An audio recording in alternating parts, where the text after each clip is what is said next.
Good afternoon and welcome to Conover Studio on the campus of UW Whitewater. You're watching Warhawk Sports Saturday live on UWW TV. Today we have exciting football action as we have the number 3 ranked UW Whitewater Warhawks hosting the University of Wisconsin Stout Blue Devils. I'm Kimberly Reinders and I'm joined with Austin Dowdall and Matt Bruzas. And our job for the next 60 minutes is to take you through the pregame festivities leading right up to kickoff where Tyler Scheuerman, Anne-Marie Lavarada, and Breon Nash are standing by.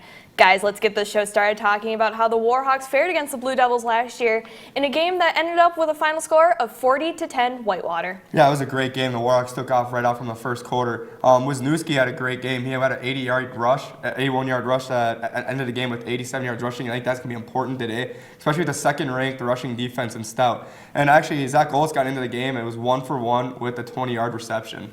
Yeah, I think that's going to be key for Whitewater to make sure that they get off to a good start. They had a slow start up again last week against La Crosse, but I think for Gashnitsa made 2 of his 3 field goals, which was key, but he also did miss another one. But I think for Zach Golis, he's got to make sure that he has a good game today, make sure that he's got a consistent 60-minute outing. Last week he came out flat in the first half. I expect him to come out firing in this first half. Yeah, and another key is Sean Bordening, because he had 139 yards passing and an interception. I think it's going to be key for him today to see what he can do. Yeah, Zach Golis is going up against the number 8th ranked pass defense in Stout, so I believe that he will have he's going to have a get-right game today. He's going to make sure that he gets Wisniewski, Kumaro, J.T. Parrish, and all the other receivers involved in the passing attack.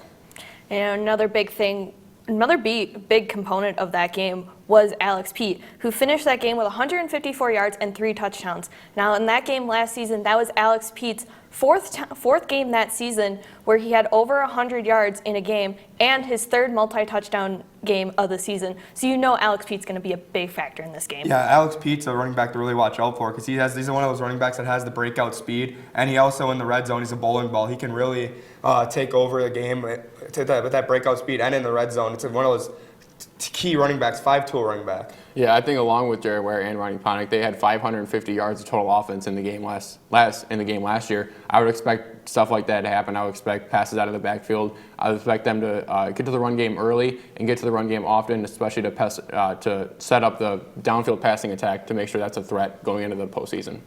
And we know a lot of the offense has been huge for Whitewater, and especially in that game last year, but also on defense too, where Jacob Erbs had 9 tackles, 1 forced fumble, and 1 pass breakup, and the defense itself forced 3 turnovers in that game. Yeah, it's going to be really important. I think the linebacking crew is going to be really important here with Erbs, who had a big game last year, and I think Kaminsky and Anderson are all going to be a big part of this game. Yeah, I would expect that to be a big part because of how Stout is last in the WEAC in the turnover margin at -7, so they're giving up turnovers at a rate that they can't exceed themselves. I would expect them to I would expect the defense to be stout against the run, great against the pass, and keep that energy that they've had all season.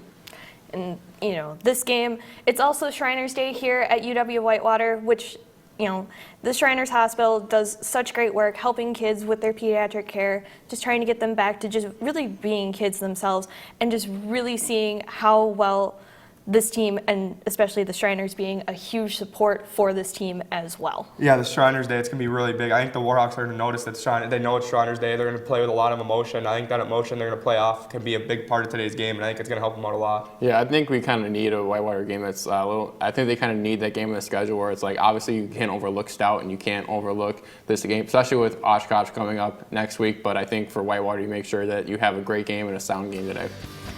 We're going to take a short break, but when we come back, we're going to talk a little bit more Warhawk football, including some of the players that have been key to this Whitewater success, as well as hearing from head coach Kevin Bullis when he joins us a little bit later to provide his thoughts on the new season.